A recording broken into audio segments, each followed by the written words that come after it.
그러니까 그리스도를 그 신으로 믿는다 하는 게 너무나 어려운 것 같아. 너무나 어려운 것 같아요. 그래, 우리 성경을 안 보면은 우리 정신이 흐려질 수밖에 없어. 혼란 속에 빠질 수밖에 없고.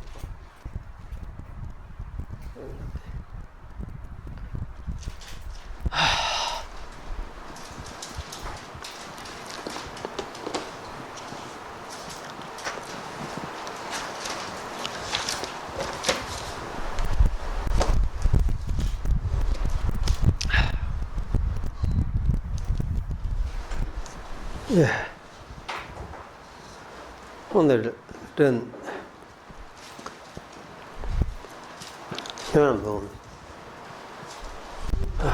요한복음 14장을 보겠습니다.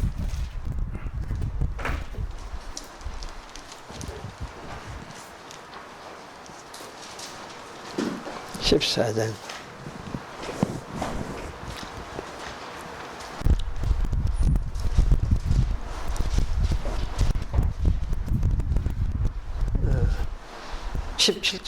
16절부터 읽겠습니다. 16절.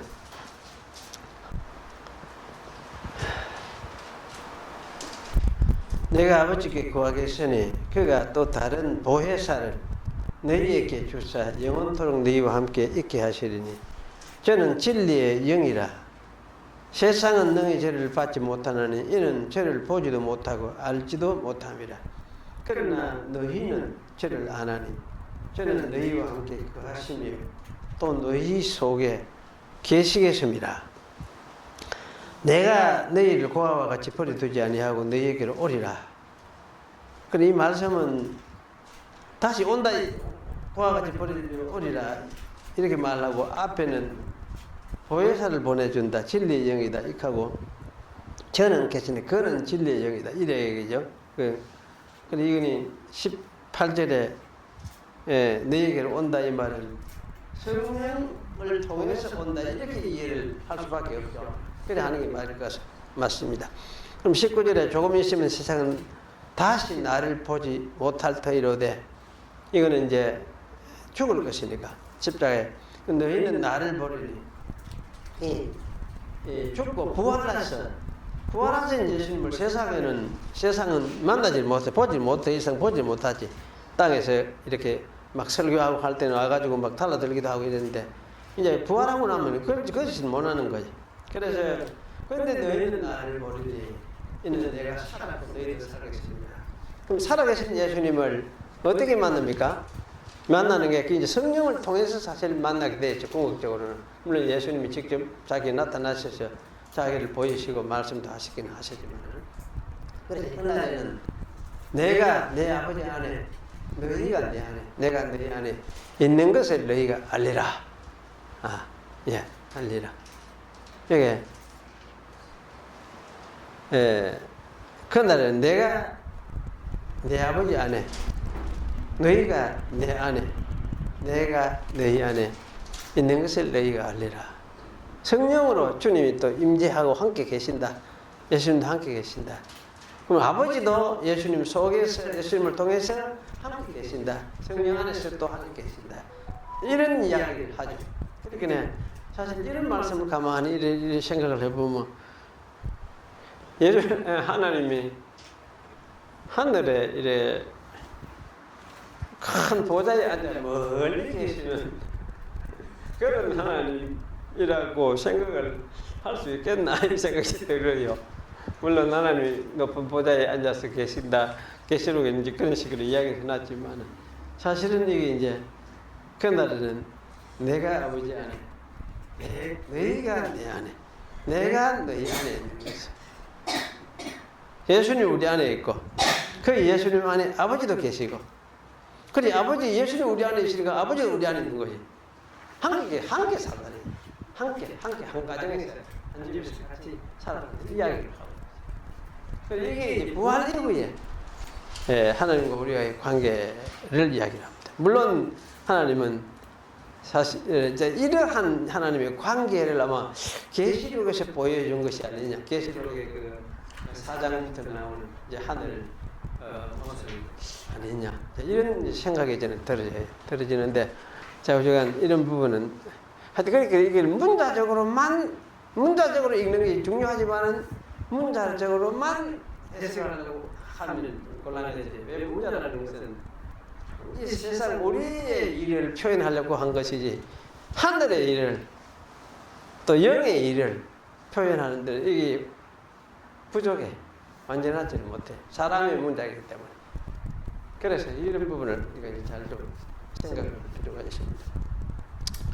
예, 오늘 이제 지난번 성자의 아들 되심을 이야기를 했죠. 아들에 대해서 특별히 아들 하면 결과적으로 뭐라고 말을 할 수가 있느냐 할 때에 물론 삼위일체 관점에서 존재론적으로도 동일한 시성을 가졌으니까 한 아버지와 동일한 존재다 이렇게 이야기를 하는 것도 해당될 수가 있지만 그러나 이제 그 아들이라고 한 말은 하나님 나라를 아버지가 통치하는 그 하나님 나라의 통치권을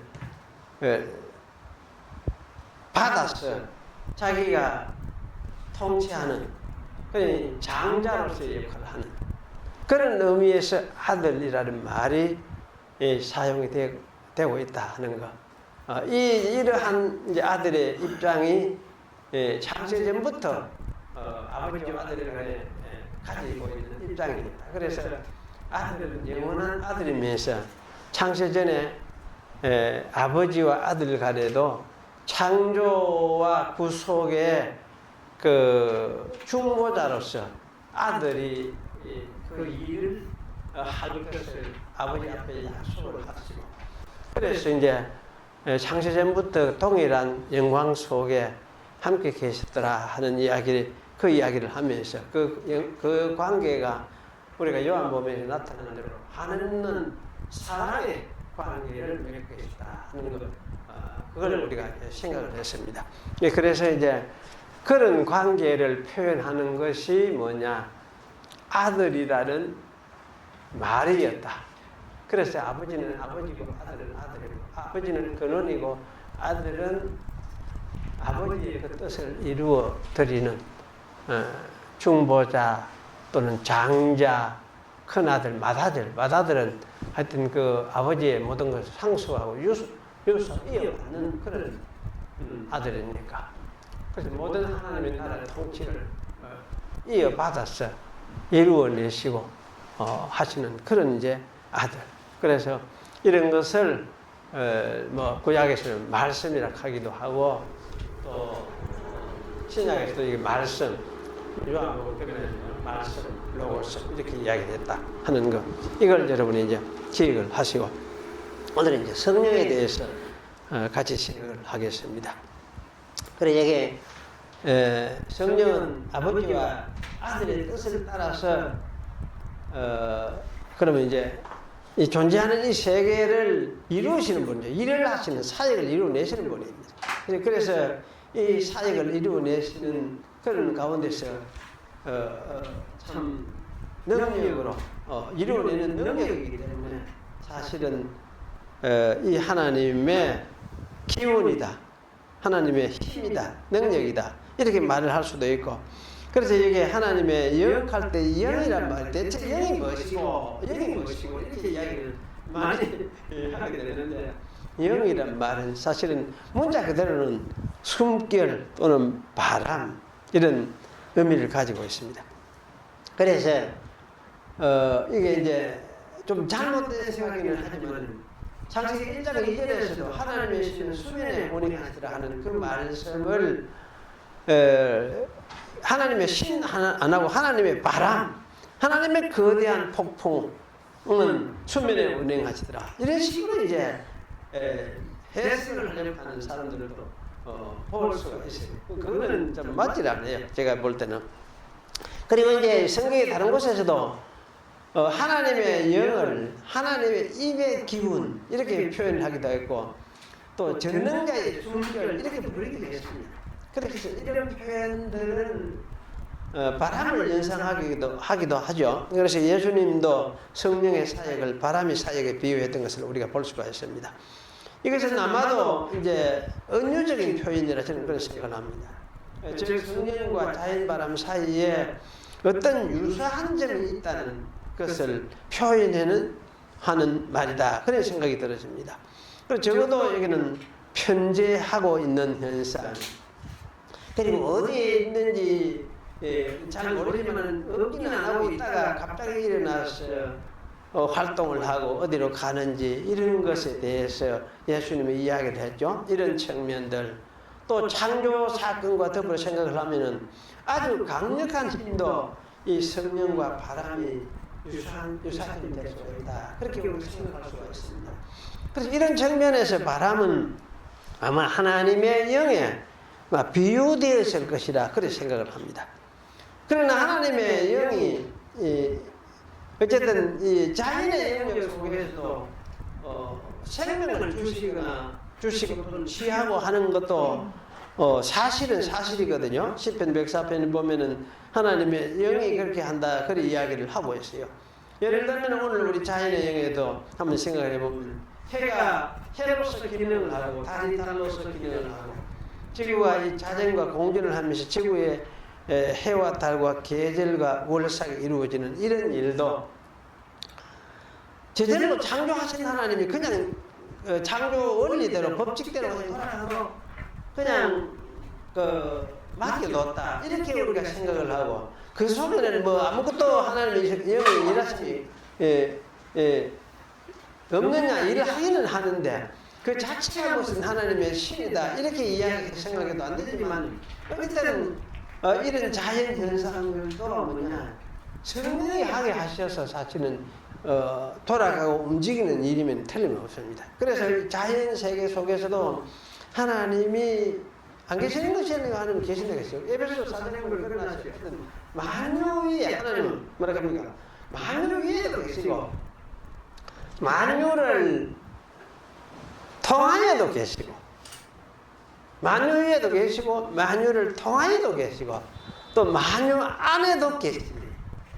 이 말이 참 어렵죠. 만유 위에도 계시고 만유 위에도 있다. 있으면 이래 만유 위에도 있다.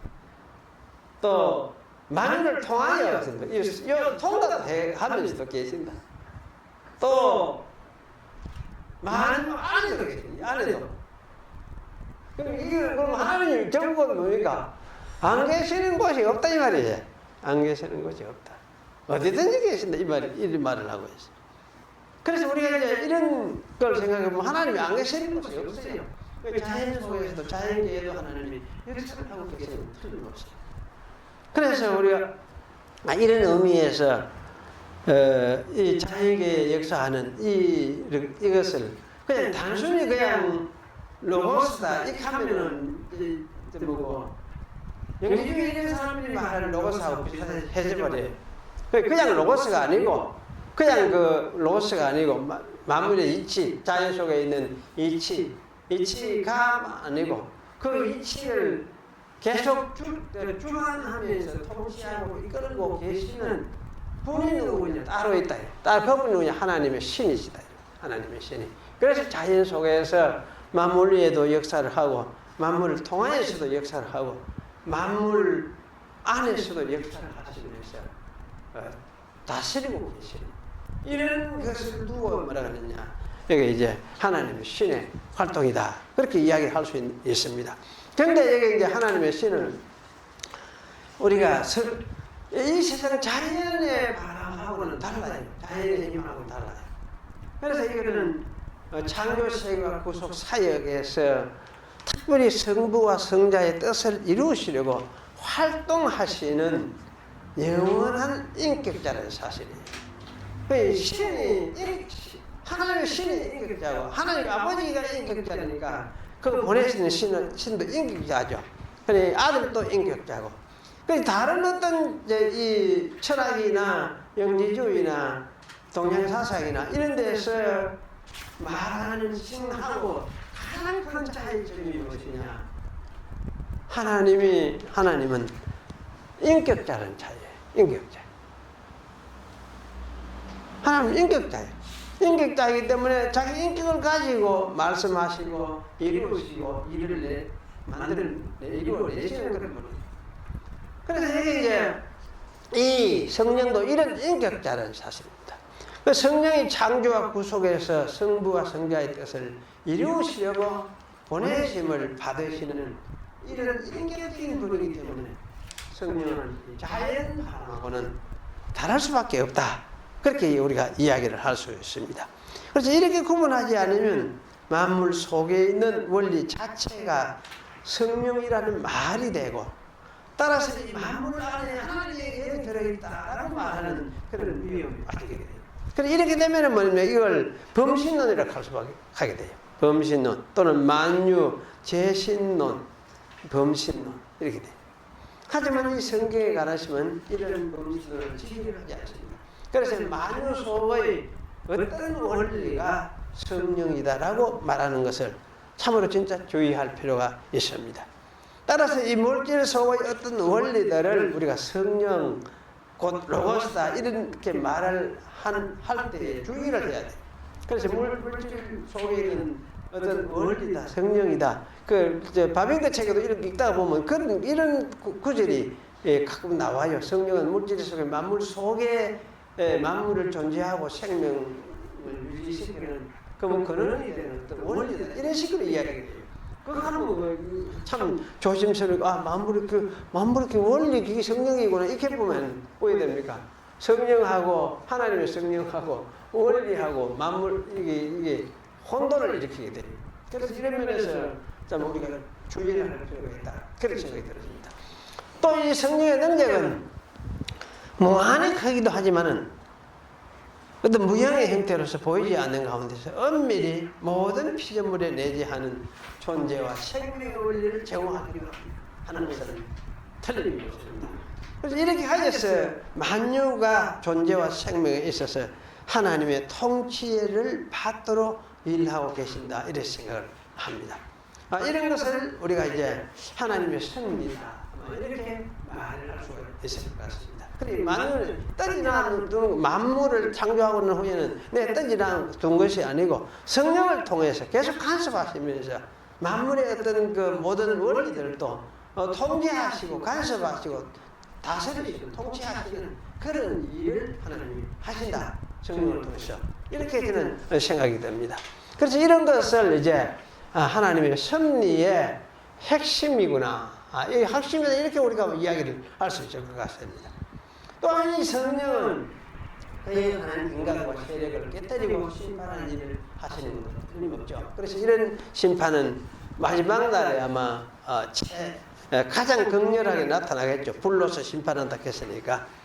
그리고 이제 이 성령은 교회와 성도의 보혜사, 도우시는 분이라고 말씀을 하고 있습니다. 그래서 하나님의 백성을 특히 생명의 길로 인도하고 계시고 살리고 계시고 또 보존하시고 충만하게 하시는 일을 하십니다. 따라서 성령은 생수의 비밀이기도 합니다. 여러분 한번 생각해 보세요.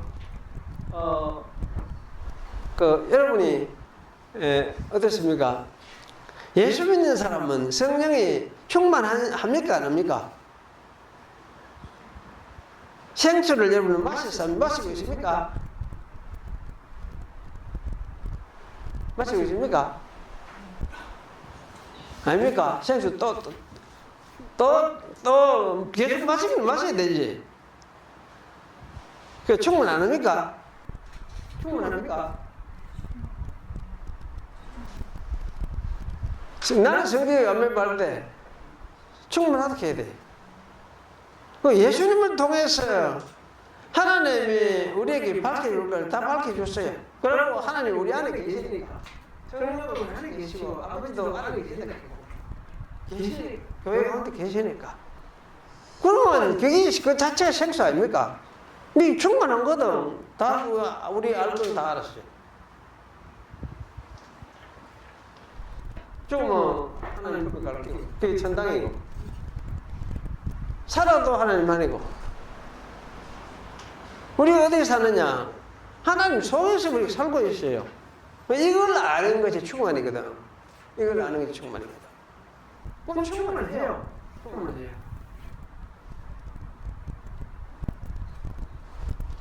그래 이런 이제 충만을 우리가 이제 누리고 산다는데 그래 이렇게 살도록 성령은 우리를 보존하고 이끌고 계십니다.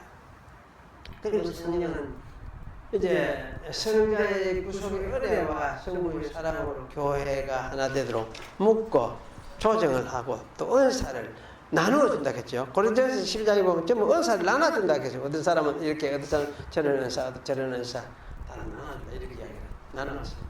그 교회를 세우도록 하기 위해서 이렇게 한다. 그렇게 이야기했습니다. 그 이런 일을 하심에 있어서 성령은 자기 자신도 뭡니까? 주체적인 인격자입니다. 그리고 성령 자신이 가르치시고 때로는 재언하기도 하고 말씀하시기도 하고 인도하시고 또 강구하시고 탄식하면서 중보하시며 책망하시면서 일을 하신다. 그렇게 이야기를 하십니다. 그러나 그를 부인하거나 거역할 때에 또 설파하시기도 하죠. 성령은 또 손댈 당하기도 합니다. 그 말 안 듣고 무시를 하면 성령이 없는 데지 그래요. 없는 데지. 그리고 떠나기도 하시고 그래야 되겠죠. 그래서 성령은 사실은 우리 안에 거주하시는 하나님이시요. 에베소서 4장 4절에서 6절에 보면 이거는 하나님 아버지 이야기고 주도 나오고 성령도 나오고 성령하고 주하고 아버지하고 따로따로가 아니고 함께 일을 하고 계시고 그걸 이야기를 하고 있어요. 그렇게 성령하고 아버지하고 주님하고는 서로 떼어놓을 수 없는 삼위일체적인 사역을 이야기합니다. 이런 것을 여기서 우리가 이제 잘 기억을 할 필요가 있습니다. 그래서 참 동등한 하나님이시구나.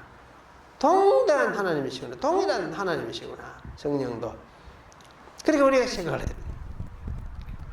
그래서 성령은 이런 분이시기 때문에 이런 분이 이제 성령이신데 이런 사역을 구체적으로 이루려고 아버지로부터 또는 아들로부터 보내심을 받아서 오시는 분이에요. 오시는 분.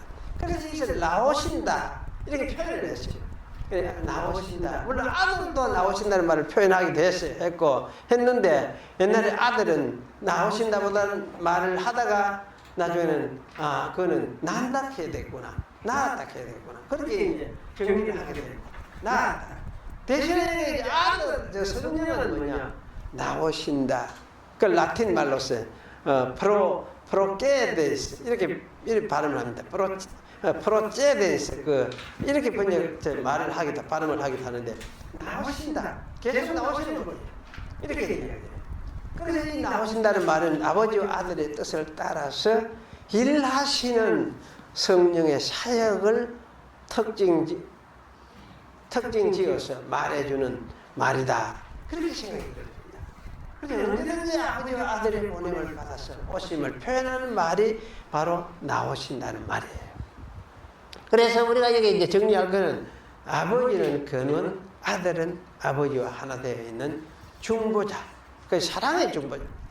여기 하나로 하나 되어 있는 것을 보여주면서 아버지의 뜻을 시행해서 하도록 성령으로 일하시도록 그렇게 하시는 것은 중보자 사역을 하고 그래 받아들이고 중보자이기도 하고 그래서 성령은 하나님의 일을 수행하는 수행자로서 이렇게 우리가 이해를 할 수가 있겠습니다. 그래서 나오신다 이렇게 말을 할 때 이거는 성령의 특징이구나.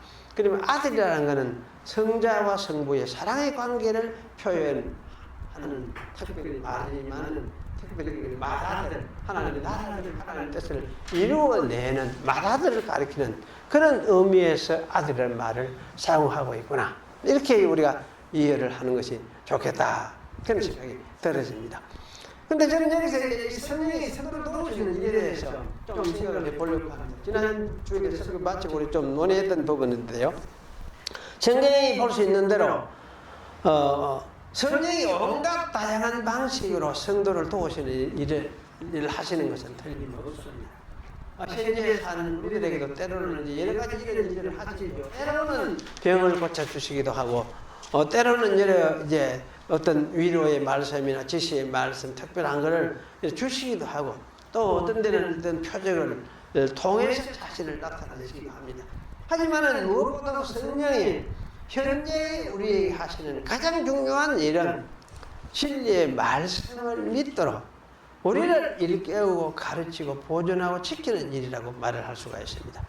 왜냐하면 예수님이 세상에 계실 때 제자들에게 이런 일을 하셨기 때문입니다. 그렇기 때문에 부활하신 예수님이 보내신 성령도 역시 우리에게 예수님이 하신 것과 같은 일을 하신다고 저는 생각하는 것이 타당하다, 그런 생각이 듭니다. 성령은 예수님이 하나님 아버지가 보내신 메시아라는 사실을 하나님의 백성에게 가르치시고 생각나게 하시면서 확신을 가지도록 만드십니다. 이런 일을 문득문득 하시기도 하지만 특히 우리가 이제 성경을 읽고 공부를 하고 또 기도를 한다든지 설교를 들을 때에 잊었거나 희미했던 진리들을 더 확신시켜줘요. 희미해져가던 게 다시 생각나게 하고 또 다시 확신을 가지도록 만들어줍니다. 그런데 이 하나님의 백성은 깨닫고 다시 확인을 하게 됩니다. 깨닫고 이제 확인하게 된다는 이 말은 성령이 신자의 마음속에 다시금 믿음을 일으키시고 그래서 사람이 믿도록 하시고 되짚어 마음으로 화합하게 하신다는 말씀이죠. 그래서 힘을 주신다는 것입니다. 이렇게 될 때에 사람이 다시 일어나서 믿음의 삶을 살아갈 마음이 생깁니다. 그래서 신자는 또 힘든 이 세상에서 믿음의 삶을 살아가게 됩니다.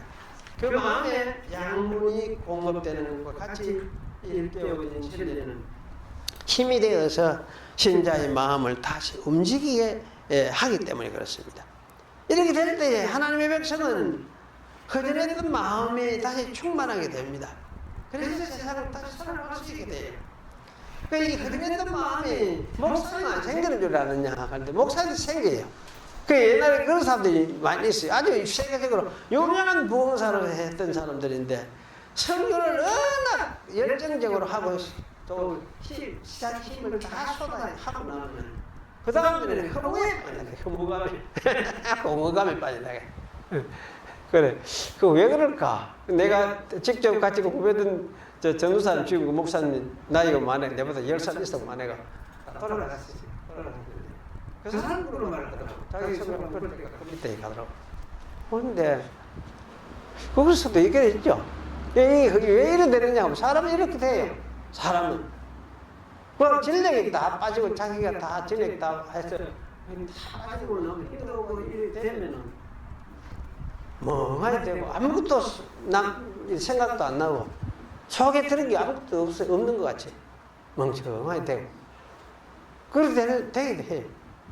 그런데 사실은 이제 이 신자에게는 이 말씀 다시 볼 때 어찌 되느냐? 말씀 다시 쓰고 진리를 다시 생각을 하고 주님을 다시 생각하고 성경을 읽고 일할 때에 이런 마음들이 다시 뭐이 되니까 채워져요. 그래서 사실은 이 세상을 살아갈 수 있는 힘을 얻게 되십니다. 어떤 사람은 이 진리를 믿으면은, 한번 믿으면은 진리가 늘 그 마음속에 있는 것이 아닙니까? 이런 소리를 하기도 합니다. 그렇죠, 그렇게는. 근데 한번 믿으면은 그 진리가 늘 마음에 있다고 말을 할 수가 있습니다. 왜냐하면 성령이 그 마음에 계셔서 떠나지 않고 계시기 때문에 그렇습니다. 하지만 인간의 기억은 이렇게 늘 남아있는 게 아니에요. 시간이 지나면 희미하게 되어 있어요. 희미해진다는 것은 진리에 대한 좀 더 구체적인 이해도 희미해지고 요건 깨닫는데 요건 확실한데 내가 기억해야지 하는데도 며칠 못 가면 이제 희미해져 버려요. 그게 구체적인 게 도무지 잡히질 않아요. 이렇게 되면 있는 사람도 마음이 약해지고 허전하게 되어져요. 그래서 신자는 진리를 다시 되새길 때에 그 속에 계시던 성령이 그를 다시 일깨우고 이렇게 세우기도 하십니다. 성령이 신자를 버리지 않고 떠나지 아니하기 때문에 이런 일을 하신다는 말씀이에요. 그런데 믿는 자에게 바로 진리가 그 마음이 있다고 말을 할 수 있는 건 사람의 기억 때문에 하는 말이 아니에요. 성령이 그 속에 함께 계셔서 다시금 말씀을 붙들게 만들고 힘을 주시기 때문에 이렇게 그런 말을 할 수 있는 거예요. 그러면 인간은 왜 이렇게 자꾸 잊어버리는 현상을 가질까? 우리 저런 질문을 할 수 있죠. 잊어버리는 현상 자체가 나쁜 것은 아닐 수가 있습니다. 왜냐하면 있는 일이 없다면 아마 머리가 골이 터져 죽었겠죠. 사람이. 이 사실 망각이 참 좋은 거예요. 잊어야 살 수 있어요. 사람은. 죄인은 잊어야 살 수가 있어요. 하나님은 안 잊어도 살 수 있지만 우리는 잊어야 살 수가 있어요. 그러니 망각이 좋은 거예요. 그런데 한 가지 문제는 인간이 하나님과 이 사역에 대해서 읽기를 잘하는 것은 우리 인간이 하나님을 인식하고 마음이 새기기 전에 먼저 무엇을 하느냐 하면 하나님이 없다는 의식에 먼저 길들여서 가는 것입니다. 그런 생각이 듭니다. 그래서 이것을 사실은 허무의식이라 이런 생각을 저는 말하고 싶어요. 허무의식. 인간이 태어나서 이 허무의식에 먼저 노출이 되고 그것이 익숙해져 가기 때문에 허무의식이 식문화되는 것 같다는 생각을 하게 됩니다. 자라는 동안은 이제 참 태어날 때 좀 그 부모가 좀 옆에 있어서 안아주고 이렇게 해주면은 그게 그런 게 누가 있구나 나를 붙잡아 주는 게 누가 있구나 내가 뱃속에 있을 때 그 가지고 있던 그거 똑같이 또 나를 보호해주는 누가 있구나 이것을 가지죠. 만약에 그렇게 안 하고 나면은 이게 허무의식의 길들을 먼저 접하게 되죠. 그래서 이렇게 태어난 사람들이 이런 속에서 이것이 자라면서 자꾸 이렇게 이런 의식 속에서 접하면서 크다가 보면은 이거는 뭡니까? 그 아이가 허무의식이 습관화되어 간다는 생각을 저는 해봤습니다. 그래서 자라는 동안에 부부가 함께 있으면서 참 늘 돌보고 이렇게 하면 허무의식을 덜 가지게 되죠. 왜냐하면 부모는 자식에게 하나님을 대리하는 자들이기 때문에 그렇습니다. 부모의 그 책임이 뭐냐면 자식에게 하나님을 보여주는 거예요. 그럼 같이 있어서 죽으로만 해서도 하나님을 보여주는 역할을 해요. 그런데 그걸 안 하고 어느 때부터 갓난 아이부터 내 딸이나 부친은 일하러 가고 없으면 아이는 어디 되느냐 그냥. 아이는 허무의식에 접하게 돼. 아무도 없구나 대가들. 내가 돌봐주는 자도 아무도 없고 오늘 봐도 누가 돌봐주는 사람 없네. 이런 식의 허무의식에 접하게 된다 이 말이에요. 이렇게 해서 이런 상태에서 자라나던 사람 이 허무의식이 익숙해지고 이것이 또 습관화되는 것 같다는 생각이 들어요. 그래서 특히 이제 가정에 결손이 있는 이런 현상이 심각하게 됩니다. 그래서 이렇게 자란 사람은 허무의식이 깊이 길들여져서 그것에 시달리게 되는 것 같습니다. 그래서 이 허무의식은 이미 그 사람의 일부가 되어서 습관이 되어 있습니다.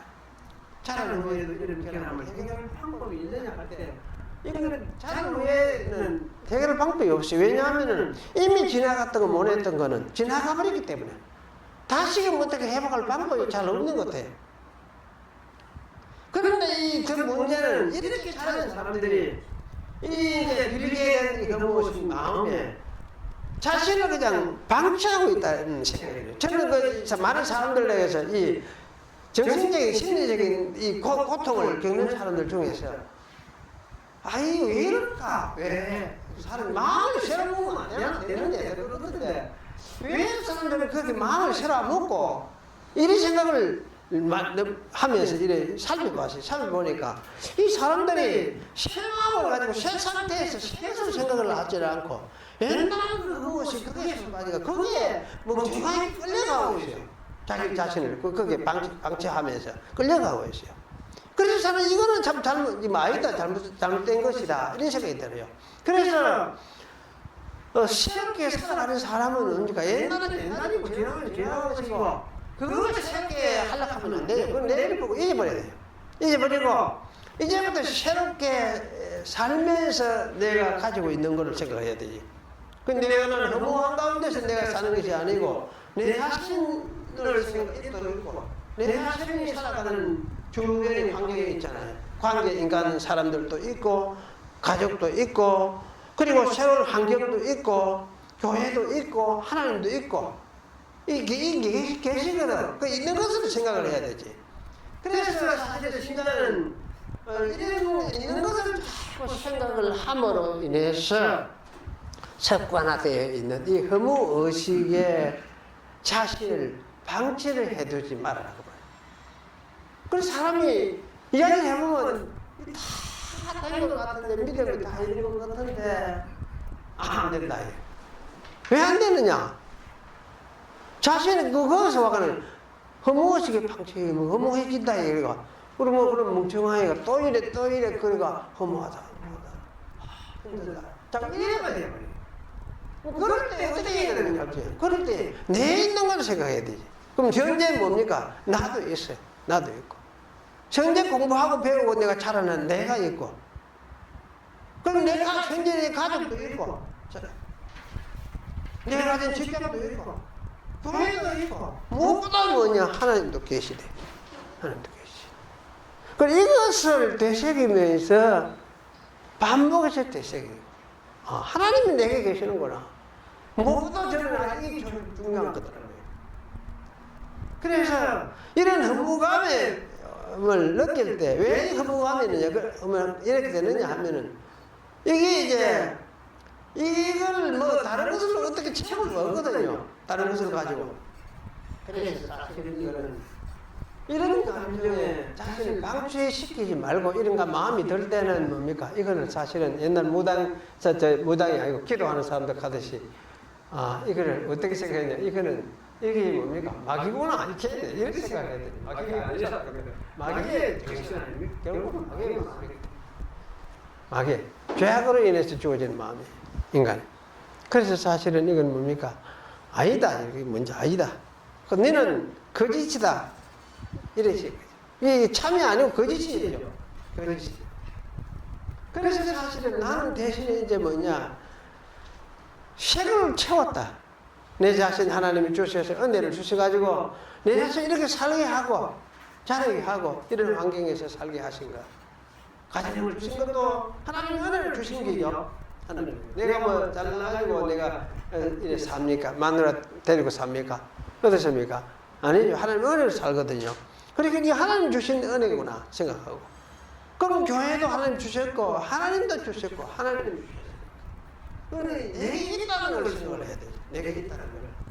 그래서 사실 아까 이야기했듯이 뭡니까? 나는 따지고 보면 어떻습니까? 충만한 사람입니까? 아닙니까? 충만한 사람이에요. 충만해요. 충만해요. 고백을 해야 되잖아요. 충만하면 어떻게 됩니까? 하나님 앞에 고백해야 안 됩니까? 하나님 참 난 충만한 사람입니다. 고백해야 되거든. 이걸 인정하고 고백을 하고. 그럴 때 뭡니까? 이런 사실은 뭡니까? 이게 당장 거부감이 없어지는 건 아니지만 몇 번 안 해보면 얼마 안 해보면 없어지고 거의 없어져요. 그래서 뭡니까? 내가 참 충만해지구나. 왜? 하나님으로 인해서 내가 충만해지구나. 하나님이 나와 함께 계심으로써 내가 참 충만하구나. 행복하구나 하는 걸 느끼게 되죠.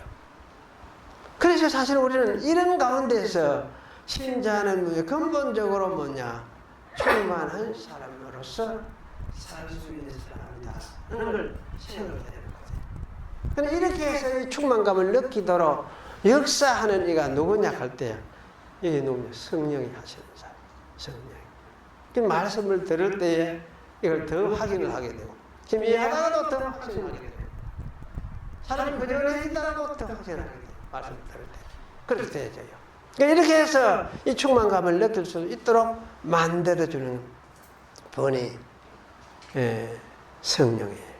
그럼 성령은 무엇으로서 이런 충만감을 느끼게 만들느냐? 무엇으로서? 예수님 말씀하셨죠. 그가 내 것을 가지고 너희에게 알리고 말씀하실 것이다. 내 것을. 뭡니까? 예수님의 사역이고 예수님 통해서 말씀하시는 그게 하나님 아버지도 계시고 내가 부활을 통해서 나를 봐라. 하나님 내 속에 계신다. 나 속에서 역사를 하고 계신다. 부활을 통해서 너희 죄사함을 받았다. 부활을 통해서 하나님이 너희와 함께 계신다. 하나님이 너희 아버지다. 이걸 얘기해요. 너희 죄사함을 받았다. 하나님의 거룩한 백성이다. 하나님이 함께 계신다. 이걸 예수님이 말씀하고 있고. 그래서 사실은 이 진리를 성령은 일깨우면서 그 일깨움을 통해서 우리에게 새 힘을 주시는 분이에요. 이건 우리 성도의 생활 속에서 이것이 반복돼서 이것이 일어나는 것이 정상이에요. 그래서 안 일어나면 이상한 거지. 먹는 게 이상한 거지. 안 일어나면. 그렇게 사실은 전년 안 해보든지 전년 안 하든지 무시하고 뭐 살든지 지 생각대로 살든지 그러니까 그게 안 되지. 그런데 사실은 이걸 생각을 하면서 하나님이 나와 함께 계시는구나 하는 이 의식을 우리가 되새기고 주님을 생각을 할 때에 성령은 우리 마음속에 채워지고 충만하게 하고 그래서 힘을 얻도록 만들어주시는 거예요. 그리고 밀어 넣어주듯이 넣어줘요. 다시 이렇게 세워줘요. 성령님께서. 이런 것이 없으면 어디서 살겠습니까? 세상에서 신자가 살겠습니까? 살지 못하지. 이런 게 있으니까 세상에 신자가 살 수가 있어요. 살 수가 있어요. 이런 점들을 여러분 좀 잘 기억을 하시면서 성령은 이렇게 말씀을 통해서 진리의 말씀을 통해서 계속해서 나를 세워 주시는 일을 하고 계시는구나. 그 때문에 내가 힘을 얻고 살아가는구나. 이걸 기억을 하세요. 기억을 하고 무시하지 말고 또 이렇기 때문에 이렇게 기도하고 말씀 듣는 것을 가볍게 생각하지 말고 그래야 돼요. 기도하겠습니다. 그러하신 하나님 감사합니다. 오늘도 성령께서 하나님의 삼위이신 성령께서 우리와 함께 계시면서 우리 속에서 어떻게 일하시는 것을 생각을 했습니다. 우리 인간이 연약하고 죄성을 벗어나지 못하고 있기 때문에 때로는 아버지를 자꾸 망각해 가고 예수님도 망각해 가고 성령이 우리와 함께 계셔서 함께 이끌고 계심을 망각하는 그런 허물에 젖어 있는 인간들이 고백을 합니다. 하지만은 참 말씀을 통해서 하나님 우리와 함께 계심을 되새기고 일깨울 때에 성령께서 우리를 다시금 세워주시고 우리 마음속에 힘을 주시고 믿음을 일으켜서 힘을 얻게 하시는 성령님의 사역과 함께 생각했습니다. 이런 삶을 통해서 성령님이 삼위 하나님이 성령 안에서 성령을 통해서 또 함께 살고 계심을 기억을 하며 믿고 이 확신 위에 서서 살아가는 우리 성도들이 될 수 있도록 주께서 은혜를 더해 주시옵소서. 그저 예수님의 이름으로 기도하옵나이다. 아멘.